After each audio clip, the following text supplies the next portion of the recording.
미국 페이스북에 실린 글입니다. 코로나 바이러스는 내 생애 최고의 선물이다. 일단 와이프가 어디로 여행 가고 싶어 하지 않는다. 아무것도 쇼핑하지 않는다. 와이프는 감염될까봐 쇼핑몰도 외식도 극장도 가지 않는다. 가장 좋은 건 와이프가 하루 종일 마스크를 덮고 있어 말을 하지 않는다. 더더욱 좋은 점은 서로 2m 이상 떨어져야 한다. 남편이 쓴 것 같습니다. 그런데 한국 페이스북에도 이런 글이 실렸습니다. 이거는 아마 아내 입장에서 쓴 글 같습니다. 코로나 바이러스는 내 생애 최악의 선물이다. 남편이 집에서 매일 세끼 밥을 달라고 한다. 점심은 친구와 먹고 오라고 해도 절대 안 나가려고 한다. 밥 먹고 소파에 누워서 잠만 잔다. 유머를 말하기 참 조심스러울 만큼 어려움을 겪는 이웃이 너무 많습니다. 예를 들어서 아이들의 개학이 늦어지니까 급식을 위해 농사짓던 분들이 농작물을 다 버려야 할 상태입니다. 날마다 손님을 맞이하여 근근히 사업하던 식당들도 손님이 없어 생계가 그 자체가 위협을 받고 있습니다. 항공사의 손실은 상상을 초월하고 여행사들은 도산 위기에 빠져들고 있습니다. 참 우리 주변을 돌아보면 안타까운 일들이 너무도 많습니다. 누구의 문제가 아닌 우리의 문제가 되어버릴 만큼 이것은 온 국민을 향하여 거침없이 문제를 일으키고 있습니다. 한국 전쟁의 폐허에서 일어선 우리 민족이 IMF를 이겨낸 우리나라가 정말 심각한 상태에 빠져 있습니다.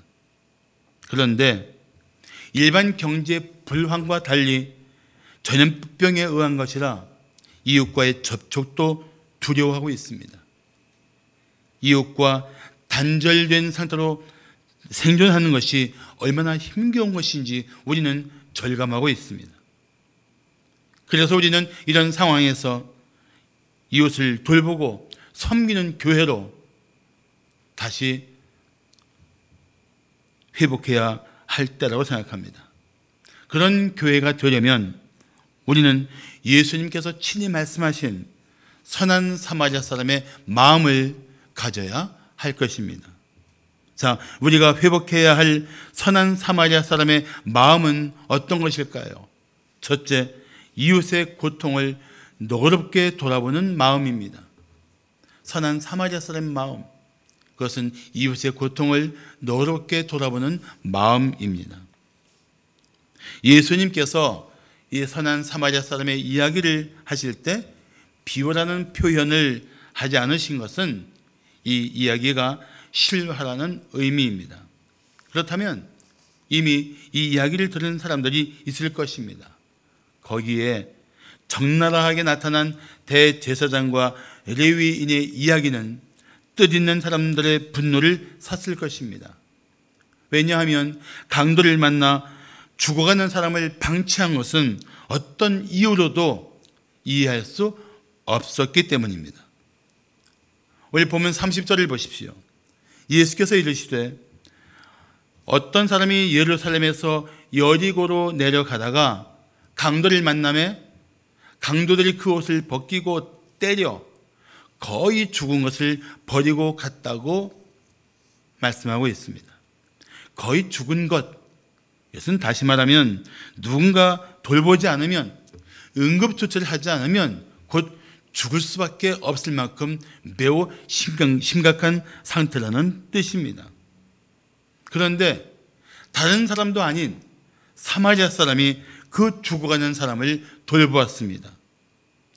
많은 유대인들이 물었을 것입니다. 왜 하필이면 사마리아 사람이야? 왜 그렇습니까? 유대인은 사마리아 사람을 사람 취급도 하지 않았기 때문입니다. 여기서 예수님이 강조하신 뜻은 사실 이런 의미도 있습니다. 너희가 마땅히 돌봐야 할 죽어가는 이웃을 너희는 사람 취급도 하지 않는 사마리아 사람이 구했어. 너희가 증오한 사람이 너희가 돌보지 않은 이웃을 돌봐주었단 말이야. 이게 진정한 이웃 사랑인 것을 내가 알겠느냐? 그런 메시지가 사실은 본문 전체에 흐르고 있는 것입니다. 물론 대제사장이나 레위인들은 그들의 입장에서 얼마든지 변명할 수 있을 것입니다. 강도 만난 사람을 보고 여기에 강도가 있구나, 나도 강도를 만나겠구나 하고 두려웠습니다. 변명할 수 있겠죠. 그렇다면 사마리아 사람도 마찬가지 아니겠습니까? 그 사람도 위험을 알았습니다. 그런데도 불구하고 자신의 생명을 걸고 그 죽어가는 사람을 돌보아 준 것입니다. 자, 33절과 34절을 보면 어떤 사마리아 사람은 여행하는 중 거기 이르러 그를 보고 불쌍히 여겨 가까이 가서 기름과 포도주를 그 상체에 붓고 싸매고 자기 짐승에 태워 주막으로 데려가서 돌보아 주었다고 합니다. 사마리아 사람은 이 거의 죽은 사람을 보았을 때 어떤 마음을 가졌습니까? 불쌍히 여겼다고 합니다. 불쌍히 여겼다. 이것이 바로 고통 가운데 빠진 이웃을 사랑하는 마음입니다. 전염병으로 죽어가는 이웃을 불쌍히 여기고 있어야 합니다. 무심히 바라본다면 나만 안전하면 된다는 생각은 그건 너무도 이기적인 생각입니다. 우리는 하나님의 사랑으로 이웃을 돌봐야 할 사람들입니다. 고통 가운데 있는 이웃을 불쌍히 여기는 사랑의 마음을 가져야 합니다. 그 사랑 때문에 이웃을 너그럽게 돌보아야 합니다. 그리고 그들을 위해 다가가야 합니다. 섬기기 위해 다가가고 그들의 회복을 위해 다가가야 합니다. 이런 태도가 재난 중에 있는 우리 이웃을 위해서 손들어서 가져야 할 마음입니다. 사랑하는 성도 여러분, 지금부터 이웃을 한번 돌아보십시오. 당신의 사랑이 필요한 이웃이 보일 것입니다. 그리고 당신이 불쌍히 여겨야 할 이웃들을 보게 될 것입니다. 그들을 너그럽게 섬기십시오. 자, 우리가 회복해야 할 선한 사마리아 사람의 마음은 어떤 것일까요? 둘째, 자신의 소유를 기꺼이 희생하는 마음입니다. 돌보기 위해서 경제적인 희생이 있고 시간의 희생이 있고 자기의 마음과 몸을 드리는 희생이 있을 것입니다. 지난 10일 중앙일보에 큰 감동을 주는 기사가 실렸습니다. 3평짜리 임대한 작은 방에서 21년 동안 열심히 구도를 수선해서 번 돈으로 산 땅이 33,000평, 시가로 약 7억 원 하는 땅을 이 코로나 바이러스로 고통당하는 이웃을 위해 사용해달라고 선뜻 내놓은 분이 계십니다. 그분의 이름은 김병록 씨입니다. 그분은 신종 코로나 바이러스로 인해 위기에 처한 사람들을 돕기 위해 아무 조건 없이 그 땅을 내놓은 것입니다. 원래 노후에 농사를 지으려고 산 땅이었지만 장기적으로는 사회에 도움을 주기 위해서 산 땅이었다고 합니다. 그러면서 김병록 씨는 이렇게 말했습니다. 나라가 이렇게 어려울 때 가진 것을 내놓아 조금이나마 어려움에 부딪힌 국민을 돕고 싶어요. 이 마음이 바로 선한 사마리아 사람의 마음입니다. 우리가 가져야 할 마음입니다.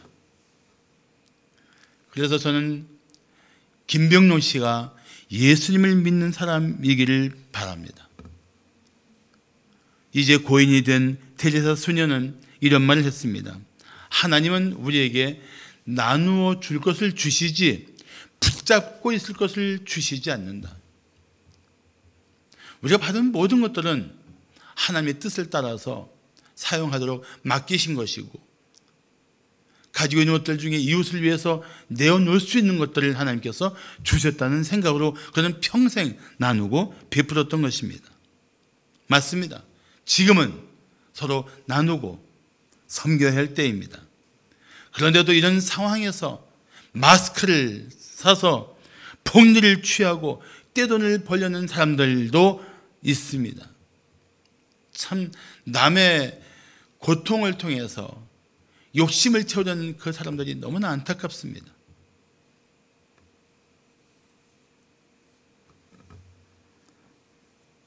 그런데 사마리아 사람은 어떻게 했습니까? 그래서 35절을 보십시오. 그 이튿날 그가, 사마리아 사람이 주막 주인에게 데나리온 2를 내어주며 이르되 이 사람을 돌보아 주라. 비용이 더 들면 내가 돌아올 때 갚으리라.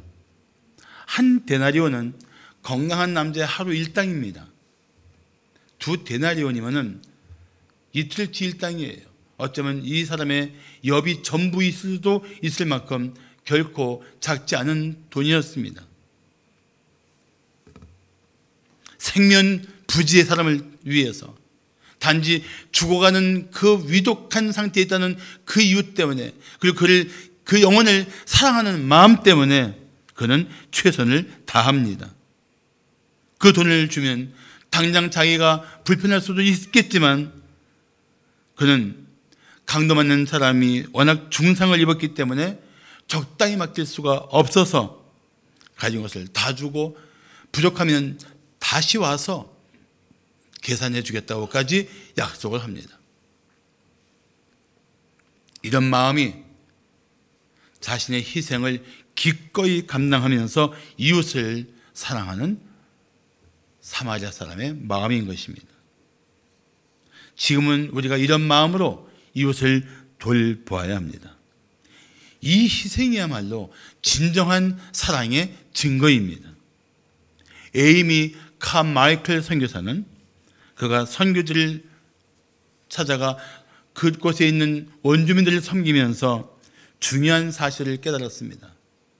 사랑하지 않고 나눌 수 있지만 필요한 것을 나누지 않는 것은 그 자체가 사랑하지 않는 것이라는 것을 깨달았던 것입니다. 그래서 에이미 카마이클 선교사는 이런 말을 했습니다. 사랑 없이 줄 수 있다. 하지만 주지 않고 사랑할 수는 없다. 우리 성도들 중에도 참 잘 나누는 분들이 있어요. 잘 베푸는 분들이 있어요. 그게 있어서 하는 일이 아니라 사랑 때문에 하는 일들입니다. 사랑 때문에. 사랑의 증거예요, 사실은. 많아도 소유가 풍성해도 사랑 없으면 나눌 수 없습니다.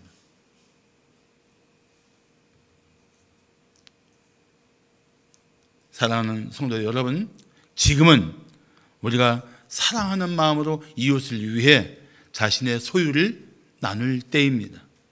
우리 교회는 극동방송과 함께 대구 경북 지역 돕기에 헌금을 했습니다.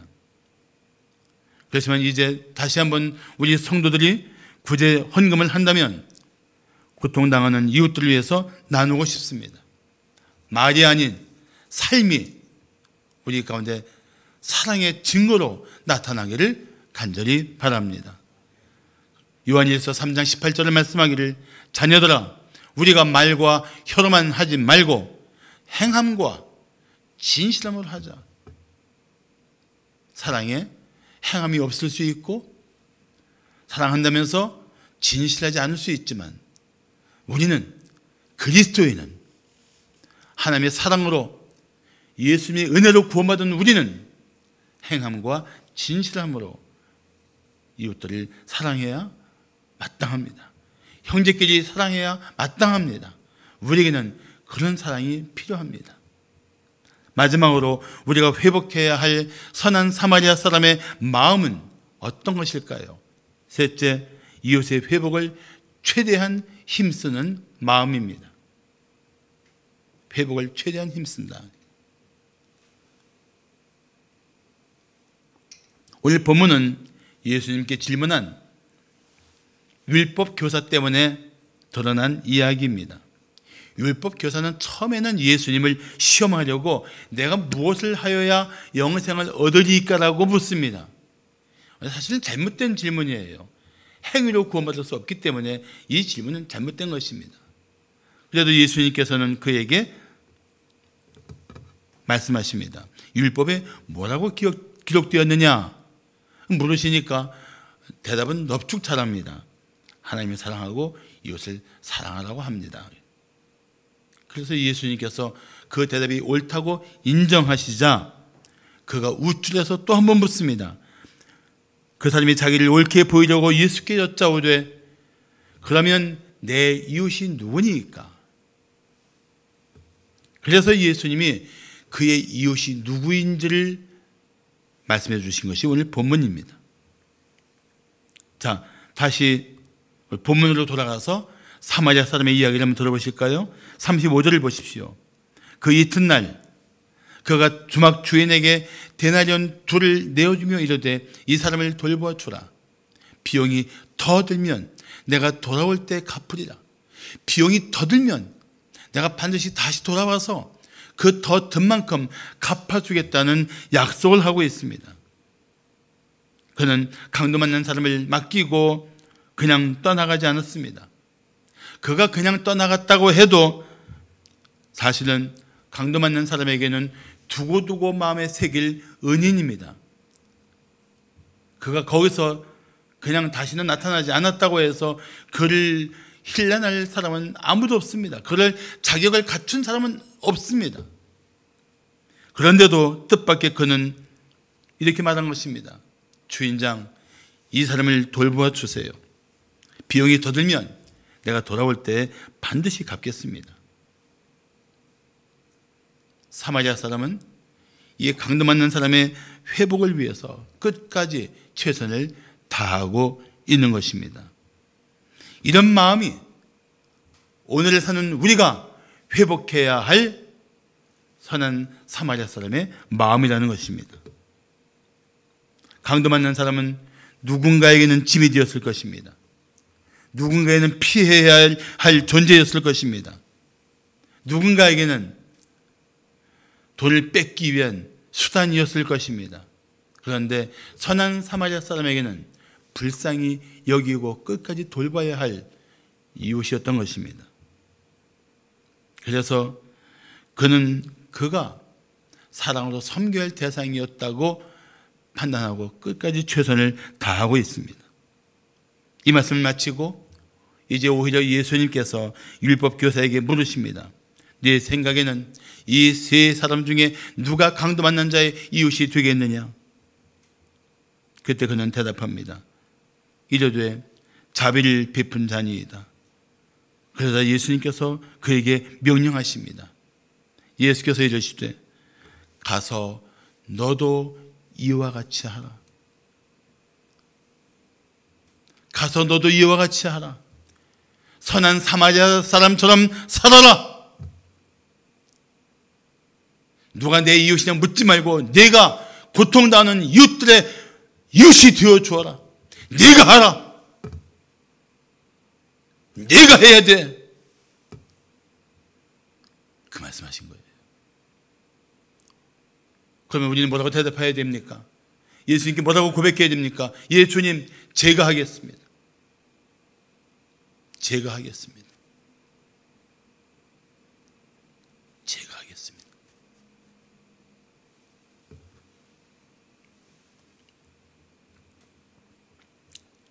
사랑하는 성도 여러분, 우리는 코로나 바이러스로 고통당하는 시대에 살고 있습니다. 우리가 어렵지 않다는 것이 아닙니다. 다 같이 어렵습니다. 그러나 사랑의 마음을 품은 성도들이 이웃을 먼저 돌봐 주어야 합니다. 그리고 고통당하는 이웃들을 위해서 우리가 할 수 있는 최선을 다해야 합니다. 신용만 하거나 적당히 하는 행위가 아니라 진심으로 최선을 다해야 합니다. 예수님의 명령을 들으셨습니까? 당신에게 주시는 예수님의 명령을 받으셨습니까? 그렇다면 이제부터 실행하십시오. 어윈 루터 목사는 이런 말을 했습니다. 하나님은 세상을 사랑하신다. 당신도 이와 같이 하라. 그렇습니다. 병이 옮을까 봐 이웃을 꺼리는 때이고 점점 이웃과의 만남이 부담이 되는 때이지만 이럴 때 성도는 고통당하는 이웃들에게 사랑의 마음을 가지고 다가가야 합니다. 전염병 때문에 소외된 이웃들이 힘겨울 때 우리는 진정한 이웃이 되어 주어야 합니다. 이웃이 고통당할 때 사랑의 위로를 나누어야 합니다. 우리가 해야 할 일입니다. 주님이 명령하신 일입니다. 우리가 힘써 해야 할 것입니다.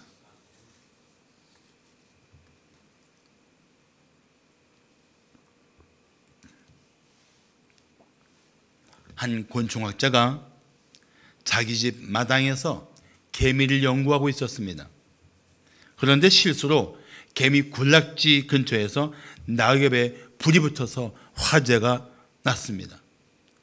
당황한 이 곤충학자는 불을 끄기 위해서 소화기를 가지고 오려고 집으로 들어갔다가 왔는데 불은 이미 꺼져 있었습니다.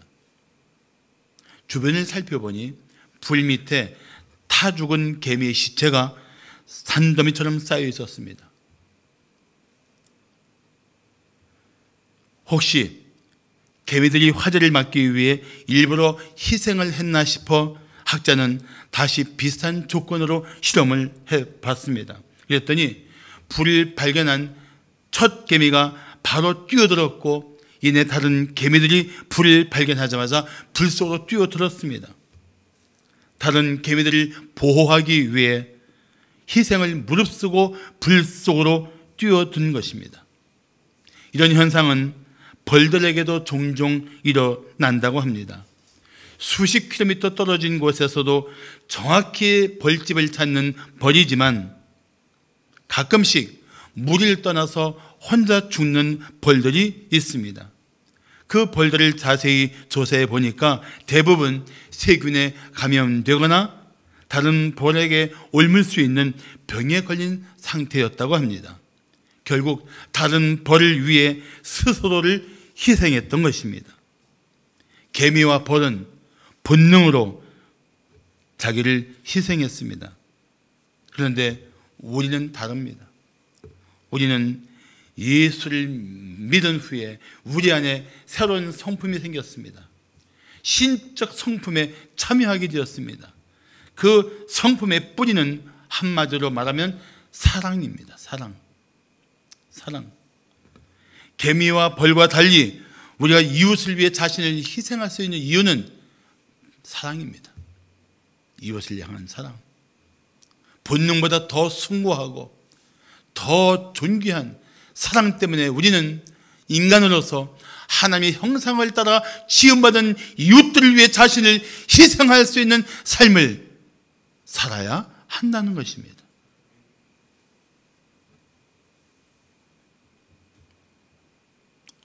예수님은 우리에게 하나님을 사랑하라고 명령하십니다. 그냥 사랑하는 게 아닙니다. 27절 상반절을 보시면 마음을 다하며 목숨을 다하며 힘을 다하며 뜻을 다하여 주 너의 하나님을 사랑하라고 말씀하십니다. 이 수직적인 사랑이 분명하면 수평적인 사랑이 이루어집니다.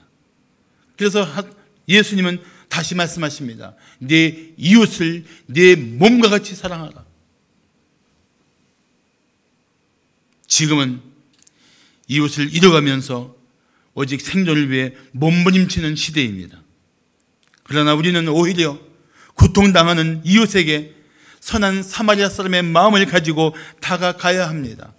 고통당하는 이웃들에게 우리가 예수를 믿는 그리스도인들이 선한 이웃이 되어줘야 합니다. 그래서 우리는 더욱 성도로서 사랑 때문에, 이웃을 향한 사랑 때문에 우리가 할 일들을 힘써야 할 것입니다. 우선 구제 헌금을 보내주기 바랍니다. 그리고 마스크가 하나라도 여유가 있는 분은 교회로 보내주기 바랍니다. 그리고 마스크가 필요한 분은 교회로 연락해 주시기 바랍니다. 나는 필요하지 않지만 내 이웃 중에 필요한 사람이 있다고 생각한다면 그래도 신청해 주시기 바랍니다. 우리는 이웃들을 위해서, 이웃들을 위로하며 그들에게 주님의 사랑을 전하기 위해서 지금부터 구체적으로 힘써야 할 때입니다.